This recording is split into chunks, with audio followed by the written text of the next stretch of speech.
Hello friends, welcome to my YouTube channel. मैं राजीव गुप्ता आप लोगों का स्वागत करता हूं। हम लोग लगातार अपना वर्क कर रहे हैं। We have discussed about electric field and electric field intensity, also done some example regarding electric field and electric field intensity. Now let us come to the next example, next topic, electric dipole. But start करने से पहले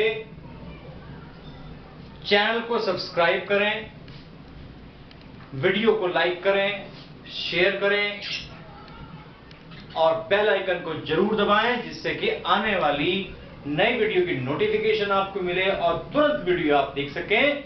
चलिए बिना देर करते हुए हम next topic पर चलते हैं। टॉपिक का नाम है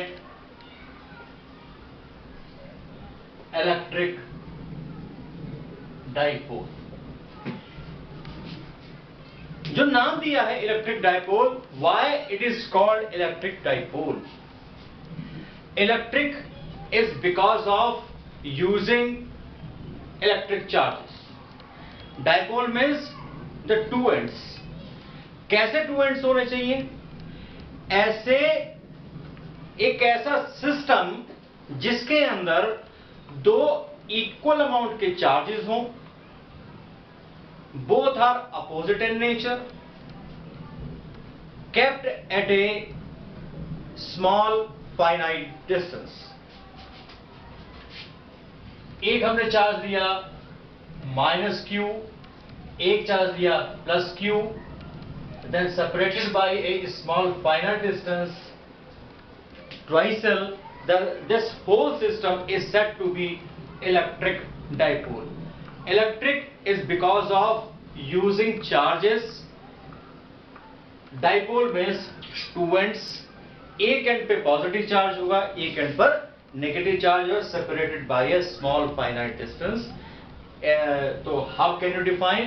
Electric dipole is a system which consists two equal and opposite charges kept at a small finite distance. That's why it is called electric dipole. How can you measure? कैसे measure करेंगे electric dipole को?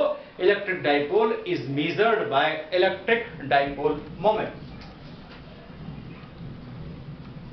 Electric dipole moment, it is denoted by P. कैसे निकालते हैं? निकालने के लिए क्या होगा? Both the ends or both the poles having the equal amount of charge. तो हम इलेक्ट्रिक डाइपोल मोमेंट को निकालने के लिए हम यूज करेंगे यहां amount of charge multiplied by separation between the poles. Minus q और प्लस क्यू के बीच जो स्मॉल डिस्टेंस इस्तेमाल की गई है उससे हम मल्टीप्लाई करेंगे. This is called 2L. तो this is P is equal to Q into 2L is called electric dipole moment. Electric dipole moment is defined as the product of amount of dipole charges and the separation between them is called electric dipole moment. Unit is coulomb meter. एक बात हमेशा ध्यान रखिए कि इसको हम ऐसे नहीं लिखेंगे. आपके अकॉर्डिंग C में कूलम, M में metre. Is it clear? Okay. But अगर हम इसको टेक्निकली देखें, it is not coulomb metre, it is centimetre. तो इसलिए जब दो यूनिट्स को मल्टीप्लाई में लिखें, then separated by a dash, this is called coulomb meter.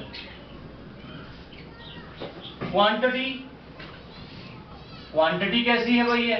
It is a vector quantity, क्योंकि क्वांटिटी को दो कैटेगरी के अंदर डिवाइड किया गया है, scalar quantity and the vector quantity. तो इसमें हम क्या बात कर रहे हैं? क्वांटिटी कैसी है? वेक्टर है. और वेक्टर होगी तो डायरेक्शन होगी. डायरेक्शन कैसी होगी? डायरेक्शन किधर होगी? डायरेक्शन होगी नेगेटिव टू पॉजिटिव। मैं आपको बताऊंगा नेगेटिव टू पॉजिटिव क्यों होगी, क्या रीजन है इसका, नेगेटिव टू पॉजिटिव होगी। अब ये कैसे कैसे कहां मिलती है, अब जैसे हमने कह दिया HCl, अगर हम इसको इलेक्ट्रोलिसिस के अकॉर्डिंग देखें, it is called H ion plus Cl ion, तो अलग अलग हो गए, तो इनके बीच में क्या होगा, इनके बीच में आपका जो है इट फॉर्म्स इलेक्ट्रिक डाइपोल। देखिए इलेक्ट्रिक डाइपोल पर जो नेट अमाउंट ऑफ चार्ज होता है वो 0 होता है, जितना नेगेटिव है उतना ही पॉजिटिव है, इसलिए 0 हो गया। हम बात करते हैं H2O की, क्योंकि इसके अंदर दो तरीके के मॉलिक्यूल्स होते हैं, डाइपोल मॉलिक्यूल्स होते हैं। कैसे कैसे होंगे, पोलर और नॉन पोलर, हम बाद में बात करेंगे उनके बारे में। तो पहले हम बात करते हैं सिमेट्री की, लीनियर और नॉन लीनियर सिमेट्री।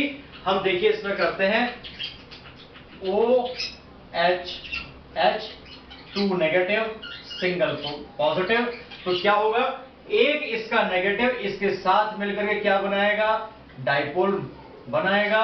इसको P1 कह दिया, इसको हमने, आपका नेगेटिव टू पॉजिटिव होती है इस डायरेक्शन में होगी, ये P2 हो गया, और नेट जो होगी वो नीचे। तो इसका मतलब ये है कि H2O क्या बना रहा है, एक डाइपोल का फॉर्मेशन कर रहा है।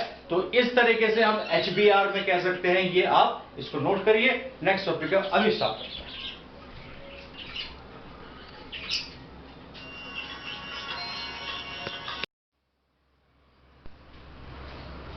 चलिए नेक्स्ट टॉपिक पे चलते हैं।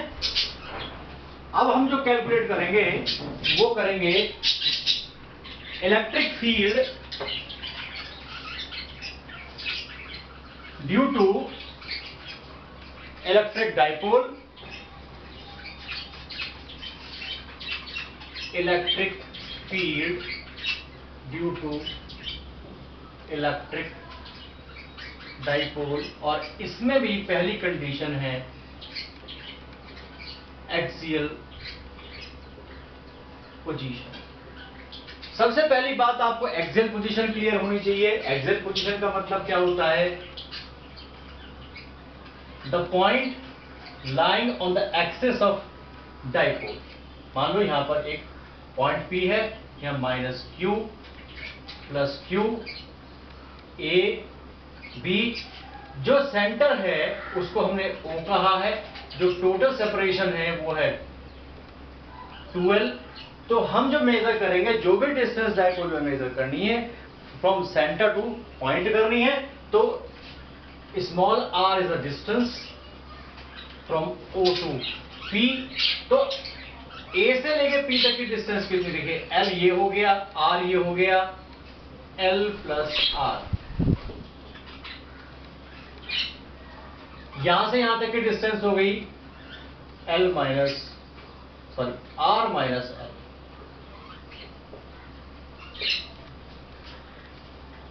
माइनस क्यों है, P पॉइंट पे इलेक्ट्रिक फील्ड निकालनी है। Electric field is towards positive charge E1, negative charge, और इसके वजह से होगी आउटवर्ड E2।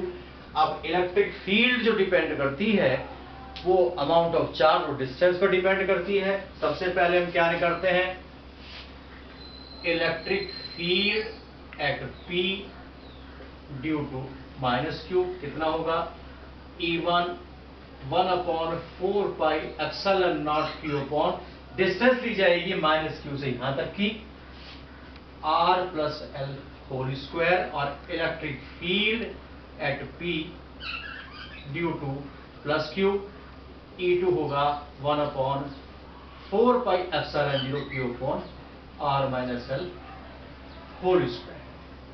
अब देखिए E1 and E2 both are lying in opposite direction. जब अपोजिट डायरेक्शन के अंदर होंगे तो घटाया जाएगा, किस में से किसको घटाया जाएगा, ये बात डिपेंड करती है कौन सा ग्रेटर होगा, कौन सा स्मॉलर होगा, कैसे बात पता लगेगी। तो देखिए हम क्या कह सकते हैं कि net electric field at P E is equal to E1 difference E2। यहां देखिए कि आपको पता है कि अगर डिनोमिनेटर छोटा होता है तो क्वांटिटी बड़ी होती है, डिनोमिनेटर बड़ा होता है क्वांटिटी छोटी होती है। इसी तरीके न्यूमरेटर बड़ा होगा तो क्वांटिटी बड़ी होगी, न्यूमरेटर छोटा होगा तो क्वांटिटी छोटी होगी। यहां देखिए ओवरऑल E1 E2 में 1/4πε0 कॉमन है, Q कॉमन है। अब यहां देखिए denominator R plus L is greater than R minus L, तो हम क्या कह सकते हैं, from first and second it is decided that E2 is greater than E1।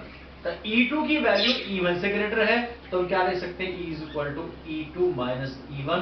Common क्या होगा, Q upon 4πε0 1 upon R minus L whole square minus R plus L whole square.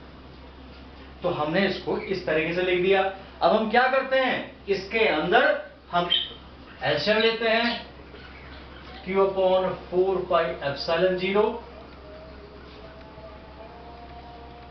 R minus L whole square R plus L whole square, क्या बचेगा R plus L whole square minus R minus L whole square बचा। क्या होगा भाई आगे, इसका हम A square minus B square का फॉर्मूला खोलते हैं। पहले जब दोनों को ऐड करेंगे L से L कट गया, इट बिकम्स 2R, उसके बाद बचेगा 2L, ये होगा R square minus L square का होल स्क्वायर। अब आप यहां ध्यान दीजिए कि इसके अंदर Q इंटू 2L की जब हम बात करते हैं, it is called P into 2R upon 4πε0 R square minus L square का होल स्क्वायर। और P is equal to Q into 2L, it is well known to us।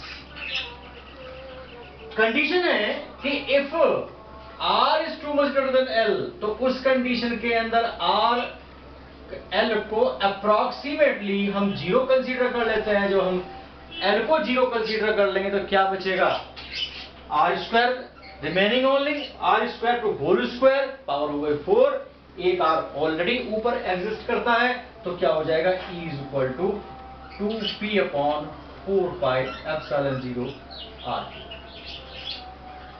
Direction किधर होगी, अकॉर्डिंग टू दिस इक्वेशन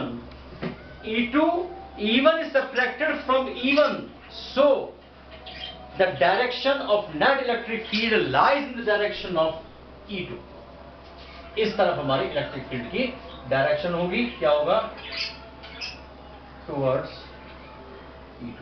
तो इस तरीके से हमने पहले पॉइंट को क्लियर किया, electric field due to electric dipole in axial position. Topic बहुत ज्यादा टिपिकल नहीं है, कुछ स्टेप्स मैंने मिस करे हैं जो आपको खुद करके देखने हैं। जैसे मैंने यहाँ इसके एल्शियम लिया है, ये मैंने घटा करके यहाँ रखा है, इस तरीके से बहुत टिपिकल नहीं है, यू कैन इजीली सॉल्व। इसको देखिए, वीडियो को स्टार्टिंग से लेकर के टिल एंड तक देखिए, जिससे आपकी कोई प्रॉब्लम हो वो उसका सॉल्यूशन मिले। और फिर भी अगर कोई प्रॉब्लम आती है, write to me in YouTube comment box, then definitely I will give you the solution। आप लोग काम करते रहिए, मेरे साथ बने रहिए, मैं आपके साथ काम कर रहा हूं और आपके साथ निश्चित रूप से आपको वर्क कराऊंगा। आप लोग काम करिए, मेरे साथ जुड़े रहिए। Thank you for watching.